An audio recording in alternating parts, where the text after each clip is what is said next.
Magandang araw guys. Ito na yung TMX 155 na overhaul natin. General overhaul. Ito na siya. Bali yung unang gagawin natin, first step. Ito, unang step natin, bubuksan natin.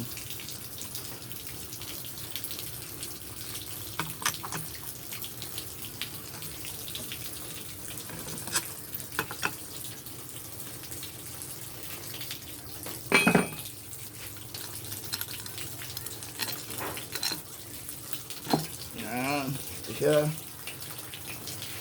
Ito yung rocker arm. Rocker arm siya. So, unang gawin natin, itatap natin siya. Top dead center, yung piston nakatap. So, ikutin natin to. Ikot natin yung flywheel. Ito yung flywheel. Ito dito tayo titingin.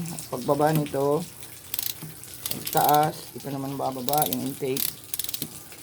Pag tumaas na, dito tayo pupunta sa timing mark. Meron yung timing mark. Ito timing mark. Yan, ito.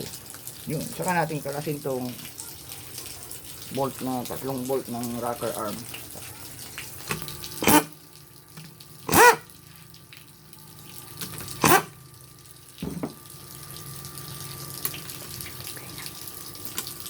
Yan. Ito yung rocker arm. Saka guys, step lang. Yung bolt na inalis nyo dito, huwag yung paghiwalayin. Dapat doon ulit siya sa dati niyang posisyon. Next yung post rod. Ito yung post rod. Ito rin, pag binaklas nyo yung post rod, huwag nyo yung pagbalik ta rin yung taas, saka yung baba. Kasi nagkaano yan dito sa dulo ng rocker arm. Kailangan tumama siya. Next yung head.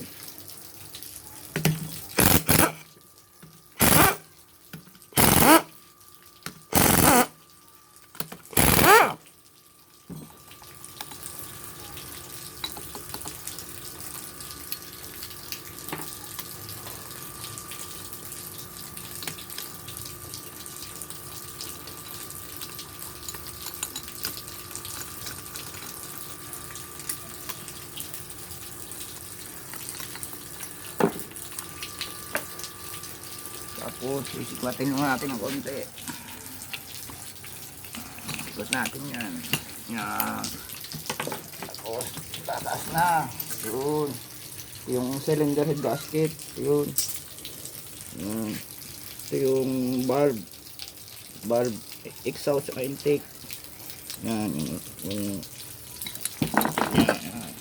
next natin yung block. Ito yung block.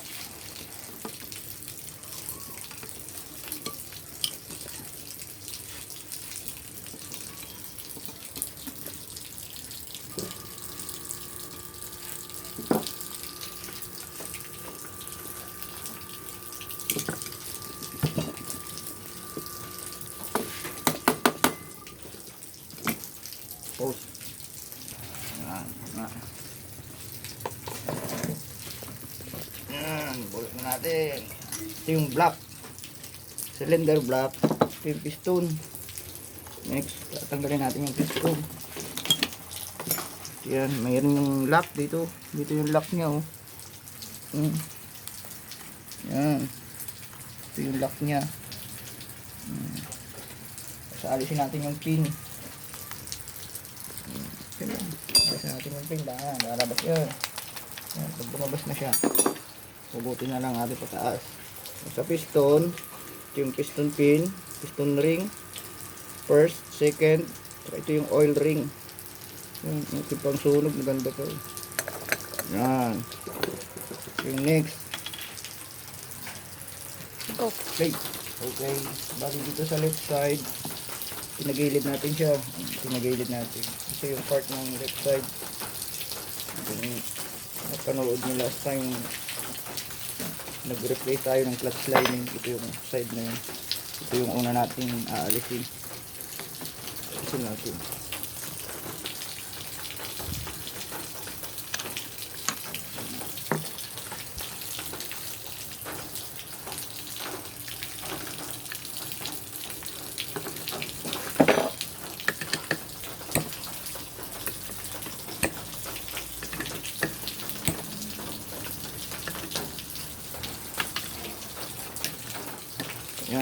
Bali ito na lahat ng part ng right side natin, ng engine. Ito yung sa shifting niya. Cambio niya. Ito yun. Ito yung nagsishift. Ito tayo sa left side na part. Ito na yung left side na part. First natin tatanggalin yung flywheel. Magneto flywheel. Ito. Tanggalin na natin siya. Ito yung special tools natin guys. Yung puller. Tanggalin natin dito. May thread dyan. Gagamitin natin yung pang-impact.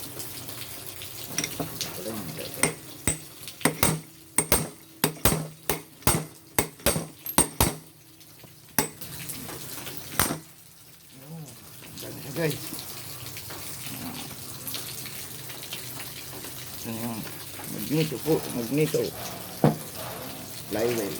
Ito yung next, yung stator. Sa stator guys, may part din. Itong malaking ito yung primary coil. Ito yung nagsusupply ng power sa CDI. Ito yung pulser to. Sa CDI rin ito nagkukunik siya, nagkakatok ng power. Tapos ito yung pang charging, saka yung ilaw sa papuntang regulator to.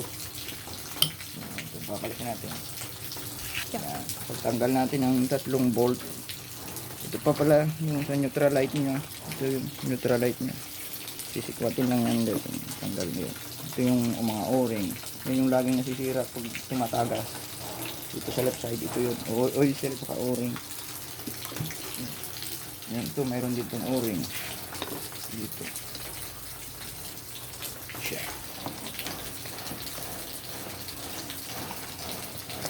Ito yung pin ng cams. Ito yung cam gear, cams to kanang cams. Ito yung pin. Ito may o-ring din to, pinapalitan din. Dapat pag nagpalit guys, isang set siya buo, stator kit siya, kit. Ito yung spring. Ito yung post plug.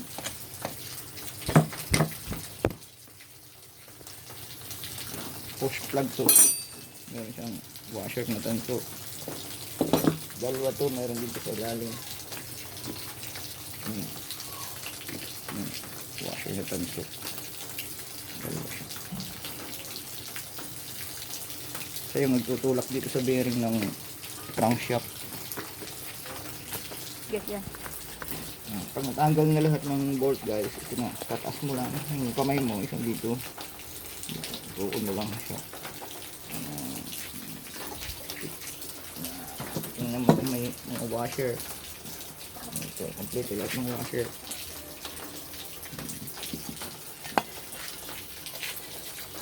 Ito kasi guys, ano to, 6 speed siya.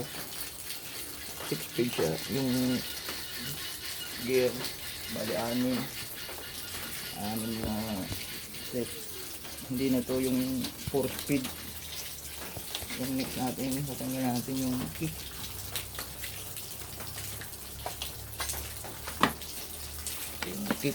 kick starter. Kalimitan ito yung nasisira sa TMX spring nya, spring kick.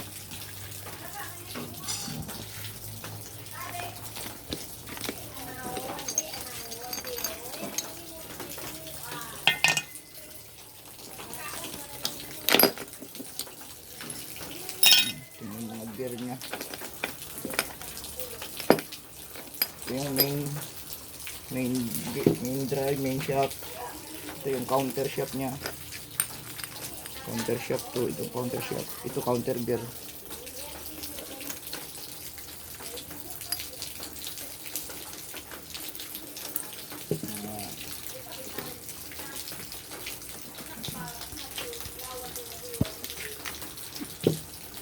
Ito yung sinasabi kong kick.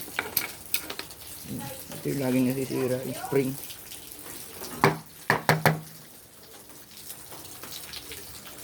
Madali lang yung magpalit guys.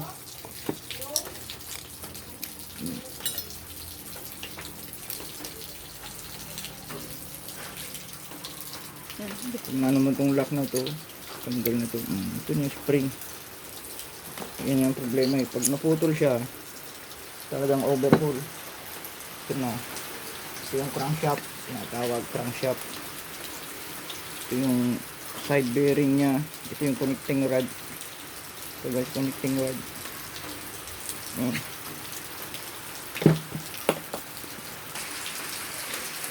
Bali yan na lahat ng parts ng TMX 155 natin guys. Bali sa next guys, kasi masama kasi pa ron sa pag-assemble naman, abangan nyo.